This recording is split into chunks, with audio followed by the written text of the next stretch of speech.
Hello, this is Nirmala Shenoy presenting our project on simplified data center network protocols for specifically the Folded-Clos topology data centers and hyperscalers, which are the large-scale data centers.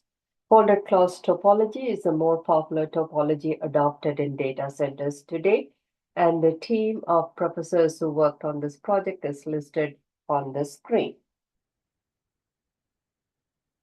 So why data center network protocols? Why focus on data center network protocols?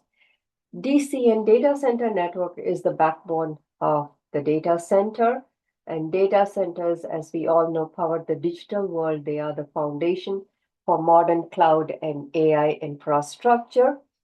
And the operations efficiency, security, and reliability of a data center are controlled by the data center network protocols, or in short, the DCN protocols. This is much more important, that is, the DCN protocols are more important, more critical and crucial in the operation of hyperscalers and cloud computing, which are large-scale data centers. How many protocols do we need to operate a data center network? And how about hyperscalers? Okay. Currently, in the Folded-Clos topology data center, we use 6 heavyweight protocols. I call them heavyweight protocols because they were designed for technologies and networks 30, 40 years old and have been retrofitted to adopt to the topologies and technologies used in our data center networks today. And these protocols are listed on the left. They are the routing protocol, a forwarding protocol, a load balancing protocol, a fast failure detection protocol to reduce the convergence time and improve the uptime or availability of data centers, a transport control protocol, and a user datagram protocol, both of which are support protocols for other protocols that are being used. If I try to capture the protocol stack currently, that's what you see here, all the 6 protocols. I have just provided the acronyms at this point. I will be elaborating on it later. Our project uses only one protocol, one simple protocol that replaces all these 6 protocols.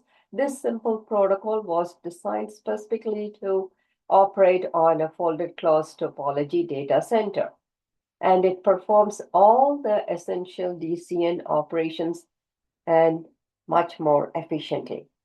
This is what we call as the MRMTP protocol, standing for multi-root meshed tree protocol, which I'll explain in a few minutes. Okay, so this single protocol replaces all the 6 protocols that we are currently using in a Folded-Clos topology data center. So if these protocols are working, why do we have to replace them? This is a chart of the energy usage by our data centers and over the past 10 years and projected for the next 5 years due to the increase in AI workloads. And to justify this, we should also check on the stories about the data centers that Elon Musk started off in the last year and the challenges they faced because of the energy and power usage that they require. Here are some data center security incidents in the last year. That is quite heavy. Data centers, they process data they handle outsourced data from several organizations, and these data are very critical, where they are very crucial to the organizations, and these sort of security incidents are not acceptable. Why do we have these security incidents? It's primarily because of the vulnerability of the data center network protocols. Here is a bundle of other challenges and issues that are faced by our data centers today. I will read a few. High level of latency, bandwidth demands, scalability issues, especially with the hyperscalers and so on, convergence and uptime needs. Legacy protocols are, like I said, heavyweight and sluggish, high maintenance, high memory needs, usage of internet protocol and the security issues. These are a few that I'm highlighting. Okay. This picture looks pretty messy, and that is true. It is really messy with all these challenges that we are facing. How about hyperscalers? The challenges get more complex and more critical, and that makes it a little bit more messier. So, why do we then continue with these protocols? Just an acceptance. These are the current protocols, these are the limitations, and we work with it. And these protocols are currently working. Well, this is a known double compared to something new, which we don't know much about. Or has it got something to do with politics? How about novel solutions? Why is it a problem to accept novel solutions? Given that the current protocols that we are using are 30, 40-year-old, why do we have to still continue using them? Because they are legacy, okay? So why can't we look for novel solution? The questions that we have to answer when we look at novel solutions is, will it fit with the current IP networks? IP is ubiquitous, it's pervasive, it's everywhere. So if I introduce a data center network that is not going to operate with IP, will it fit in with the current IP networks that it has to communicate with? How about transition? Can I communicate with other DCNs that are running IP?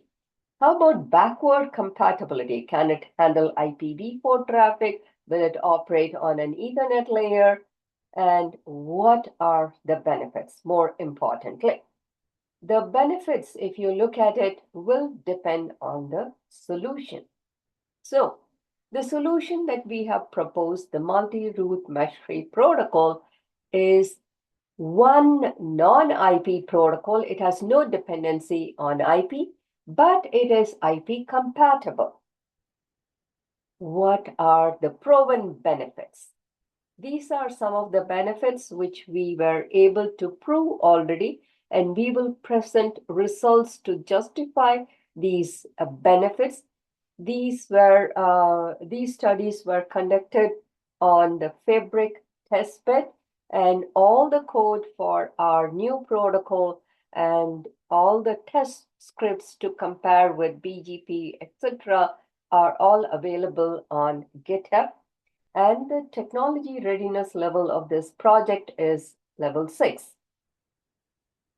Some long-term benefits which we intend to study is reduced CPU processing. If you are going to replace 6 heavyweight protocols with one simple protocol, obviously there's going to be a significant reduction in CPU processing. Reduced memory, reduced hardware, software will result in reduced energy and sustainability benefits. One protocol, low maintenance, low troubleshooting, low management, and eventually low equipment cost, low cooling cost, low energy cost. The benefits are numerous. This sounds unbelievable. Well, then talk to us about a multi-root mesh-free protocol, a transformational design. We can demo the working code of our multi-root mesh-free protocol. It has been coded in C. We can demonstrate it to you on Folded-Clos topologies deployed on the Fabric International testbed, and we'll run it in parallel to the current border gateway protocol suite of protocols, the 6 protocols that I mentioned earlier. We'll run both the protocols in parallel on the Fabric International testbed to demo the performance benefits of this project.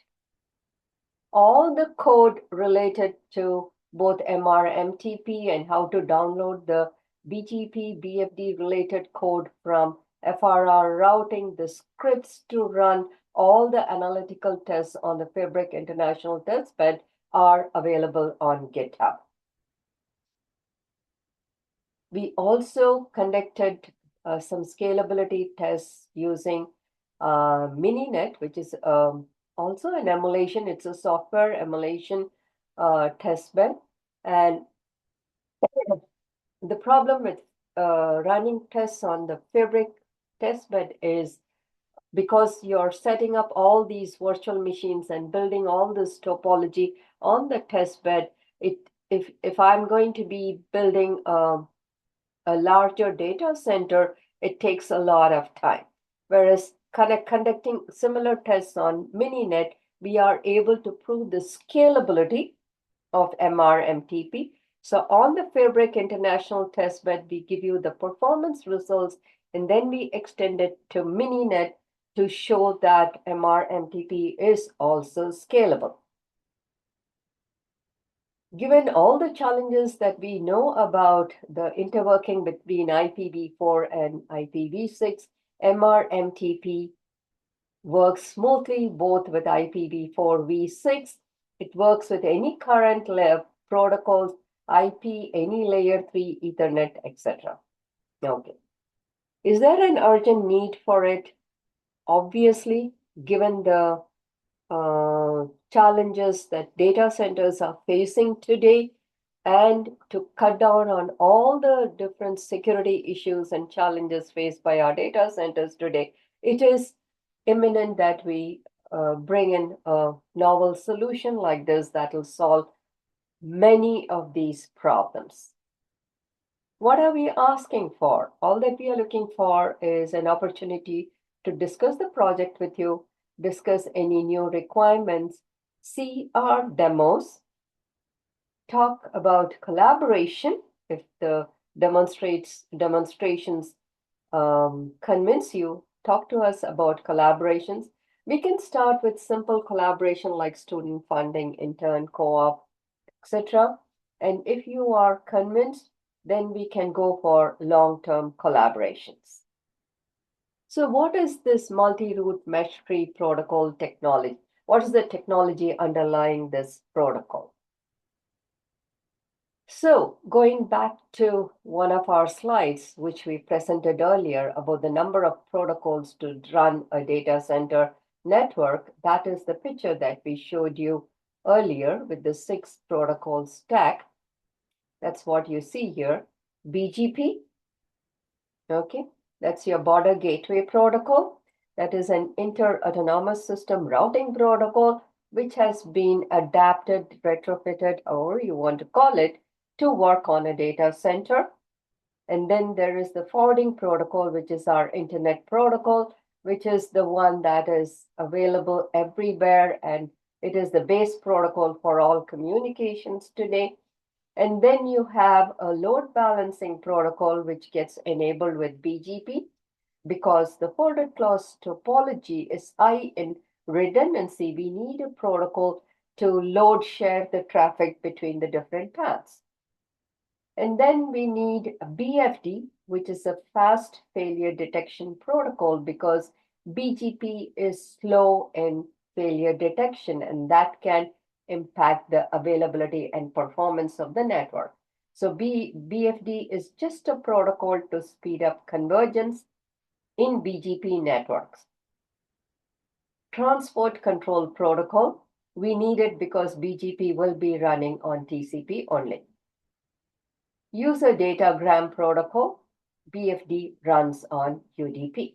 So those are the 6 protocols, and our one protocol, multi-root mesh tree protocol, MRMTP, replaces all these 6 protocols. Now, how to set up these mesh trees in a Folded-Clos topology data center? So now we are going to explain the multi-root mesh tree protocol, which will be setting up these mesh trees in Folded-Clos topology data centers. Let us first start with a simple explanation of the mesh tree concept. And what you're seeing here is a two-pod Folded-Clos topology. These are the top of the rack switches, which are connected to the server racks here. This is one pod, this is another pod. And as you notice, the TORs are connected to two spine devices, and then the spines of the two pods are connected by the top tier spines. This is just a three-tier Folded-Clos topology two-pod network. The number of tiers can be extended up to 6 or 7 maximum, and the number of devices that you see here can go up to hundreds and thousands. And the servers can go up to thousands.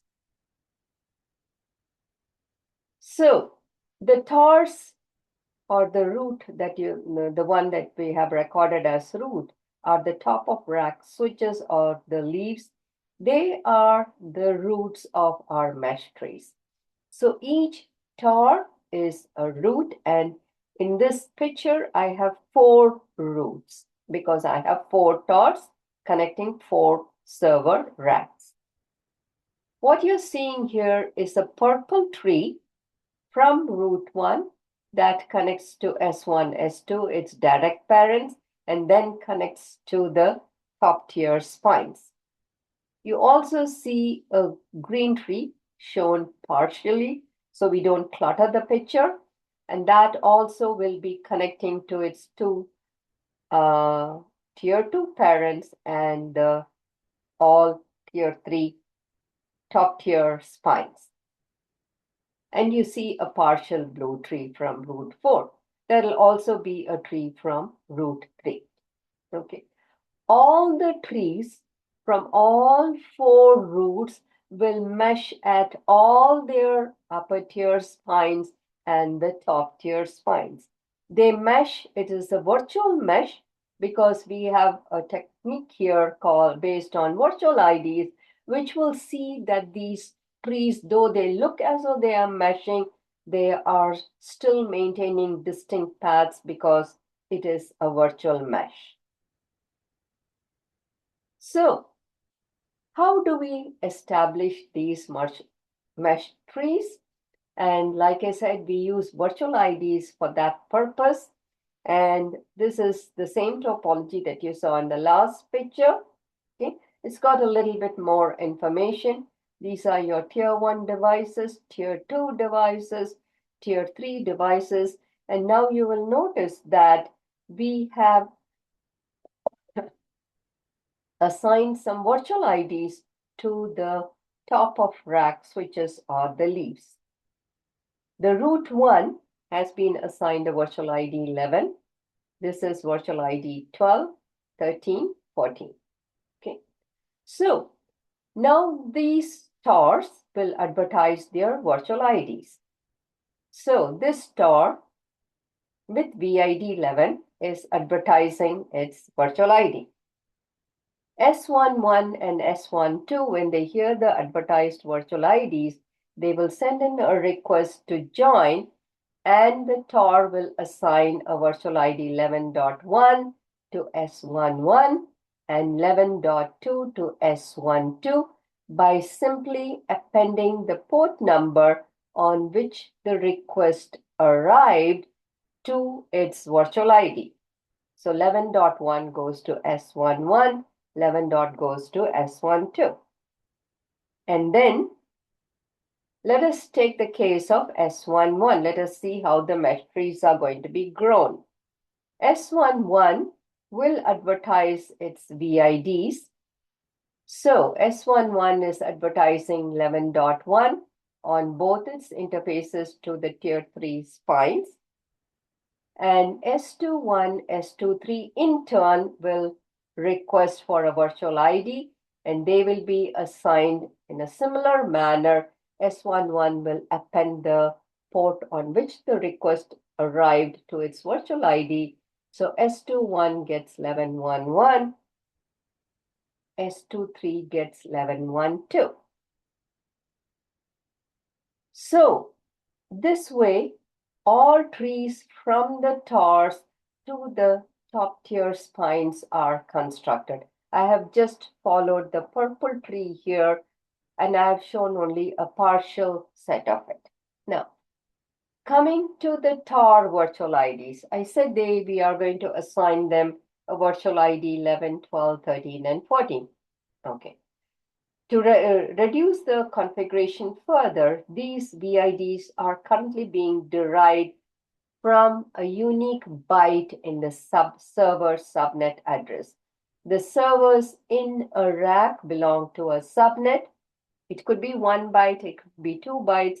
In the presentation, we are using 1 byte to simplify the explanation. Okay.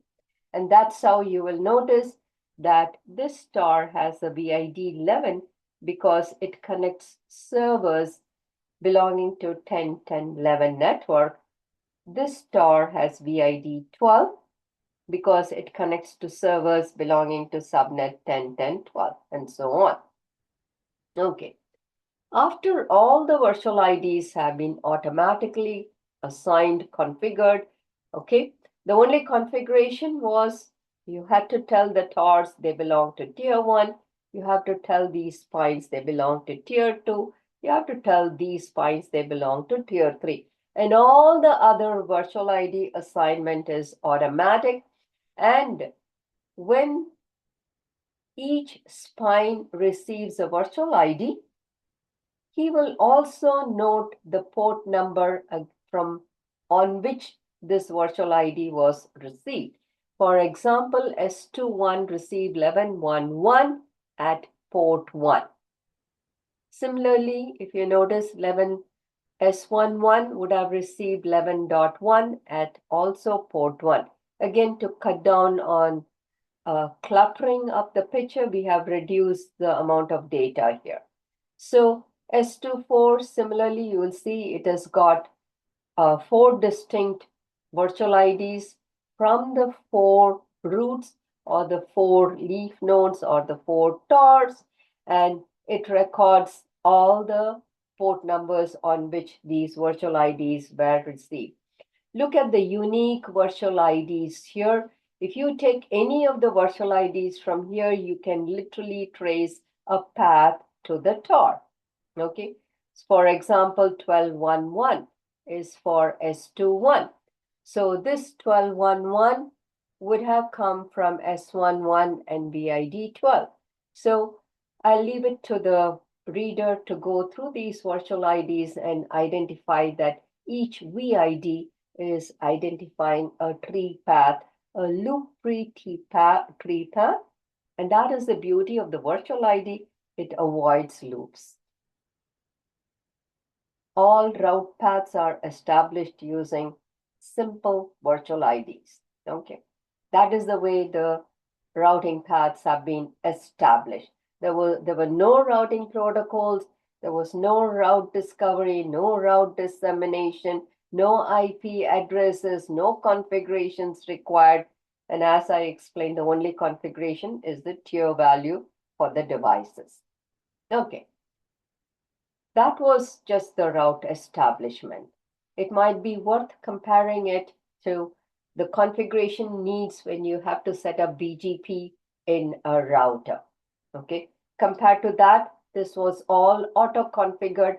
We did not configure any other information. Coming to IP packet forwarding now. So let us track an IP packet from the server 10.10.11.1 to 10.10.13.1. This IP packet arrives at TOR with VID equal to 11. So what this VID then does, what this TOR then does is it encapsulates the IP packet in MRMTP headers. It puts in a source VID 11, and a destination VID 13, both of which it uses the same algorithm it used to derive its own VID. It uses that same algorithm to derive the source VID and the destination VID and form the MRMTP header. Once it does that, this TOR will then check its VID table. It's got only one VID and there is no information about VID 13. So then it will send it to its parents. Spines who are your parents have a wider scope. You look at the topology that gives you a clear indication. The footprint of a parent is wider than a footprint of a child. So TOR with VID 11 has no information about VID 13, so he will forward the packet after executing a simple load balancing Jenkins algorithm. He will decide whether it's going to be sent to S11 or S12. Assume that it goes to S11. S11 then checks his VID table. He has got only 11.1 and 12.1. He also does not know how to read 13. So he is then going to forward it to his upper tier parents here, which is either S21 or S23 after performing a load balancing. So let us assume that the packet is delivered to S21. Let us track what happens after the packet reaches S21. Okay. So S21 will now check his VID table and he has got VID 13 recorded at port number 2. So he will now forward the packet on port number 2. The packet will reach S13. S13 checks his VID table. He sees a 13 recorded against port 1, not shown here, and hence he will forward it to TOR VID 13. TOR VID 13 checks the destination VID and he knows that the packet has reached the destination. So he will de-encapsulate the IP packet and send it to server 10.10.13.1. Through all this, the route establishment was only one way, and the IP packet forwarding did not use any IP addresses, no routing protocols, one single simple operation to set up the virtual IDs. And whenever the IP packets arrive, you just compare the destination VIDs and you forward the encapsulated IP packet to the destination TOR. One more thing to note here is because the whole IP packet is encapsulated and it's never used in the data center network, that is from the TORs and the spines, etc., MRMTP is run only just above this line, okay? It's not running in the servers. It is transparent to whatever the protocols you're running here. So because we are forwarding the encapsulated IP packet and we do not need any information from the IP packet to route the IP packet, the whole IP packet can be encrypted and that thus improves security. We also added a few features to improve the availability or uptime of the DCN with MRMTP using the quick to detect, slow to accept technique. What this means is all MRMTP messages are used as keep alive. They have an MRMTP header. I don't need a specific hello message. So I will send a hello message only if there are no MRMTP messages for the duration of the hello timer. Okay. And the hello message is a single byte message, MRMTP message. That's about it. And when a neighbor misses messages when a router misses messages from its neighbors for 1.5 times the hello timer, he will assume the neighbor is down. Currently, we have to miss 3 hello messages from my neighbor to consider he is down. So my failure detection with MRMTP is much, much faster. This is the quick to detect. Okay. If I do that, then how about route dampening and interface flapping. How do I avoid that? For that purpose, we have the slow to accept technique where a router will assume a neighbor is up only after he receives 3 consecutive messages from his neighbor. So we totally reverse the whole process we currently adopt in our hello and dead timer and how to recover from a failure and so on. So by reversing this process, we have speeded up our failure detection considerably. And furthermore, our update messages will just carry the lost or newly added VID.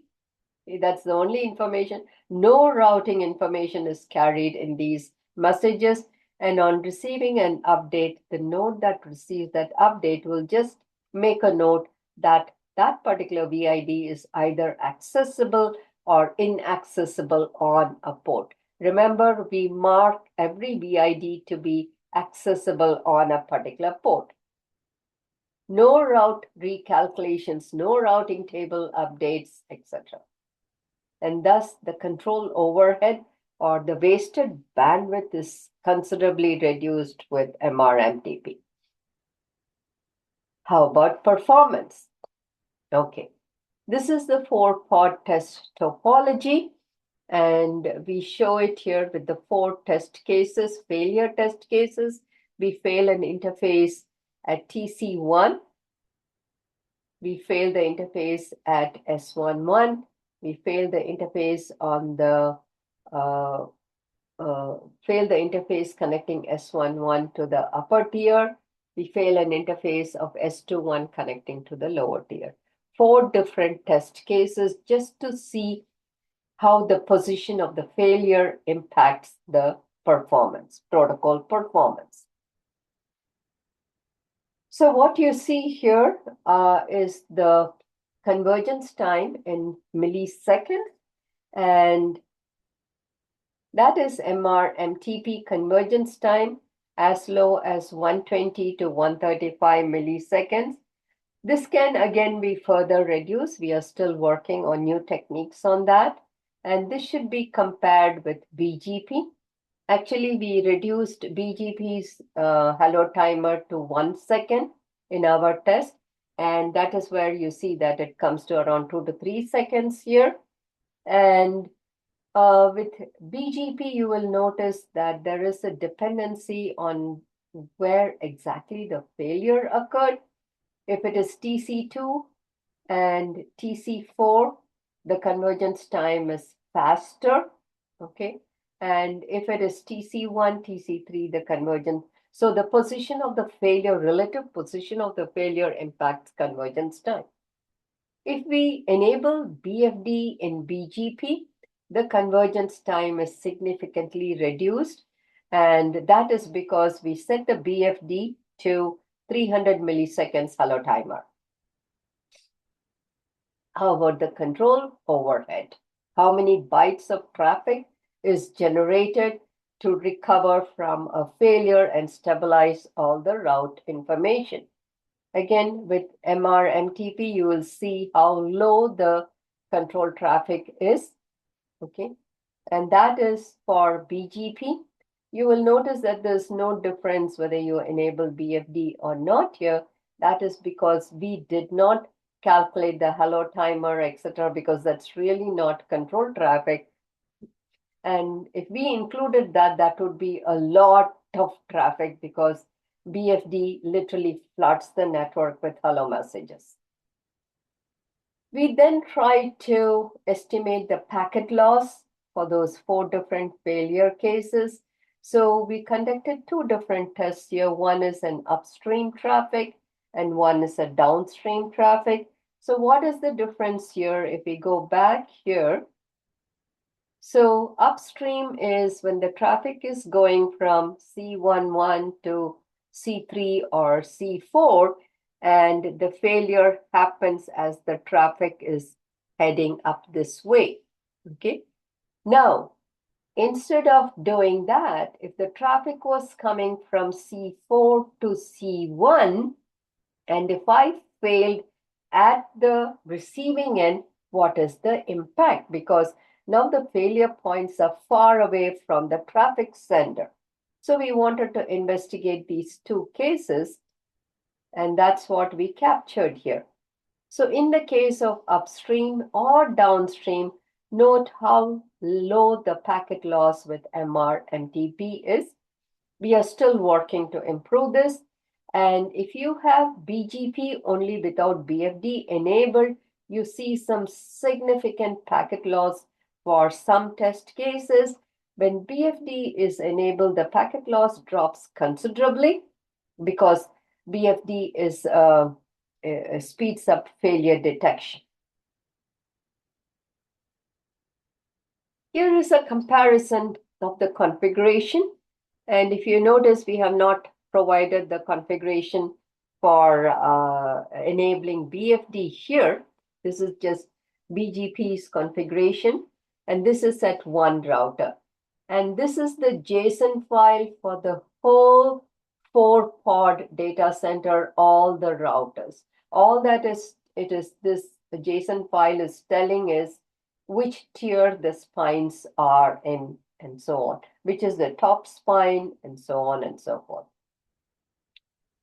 Let us look at the routing table now. Okay, this is the routing table at one router when we are running BGP, and this is the route table for MRMTP. Okay, coming to the MRMTP implementation, MRMTP routers require only the tier information to be configured, minimalistic. Okay, TARs are at tier 1, spines at tier 2, etc., etc. And the TARs need a virtual ID. Currently, we are auto-deriving it. We can come up with several different algorithms, even secure algorithms, to derive these virtual IDs. MRMTP executable code size is 40 kilobytes, and that is the GitHub location. All the scripts to set up all the topologies on the Fabric testbed to download BGP, enable BFD, etc. to run, to download MRMTP code, run MRMTP, conduct the tests and collect analytical results, collect all the logs, compute all the analytics. Every script is available on that second link there, GitHub link. MRMTP can be turned off to fall back to current protocols. This will help in incremental deployment. MRMTP in one location can communicate with BGP in another location. It operates over layer 2. It's a layer 3 protocol. It establishes routes, forwards IP packets. It's an agnostic layer 3 protocol. It replaces all these 6 protocols. Heavy reduction in operational complexity, memory needs, management, maintenance, troubleshooting, backward compatibility, and so on and so forth. So what are some of the benefits? This is recapping from an earlier slide. These are the benefits we already proved from our results. All this can be inferred. And one thing worth noting here is we are not using IP or TCP. We have a totally 2-layer protocol stack. Okay, 3-layer protocol stack where MRMTP operates directly on top of Ethernet, no IP, no TCP, no BGP, etc. And that is going to significantly improve the security and vulnerability of the data center network. These are the long-term benefits which we have to investigate and collect data on. Okay, low maintenance, better troubleshooting, low management, low equipment costs, low cooling costs, etc. So that brings us to the end of this presentation. If you have any questions, please feel free to email me. Thank you.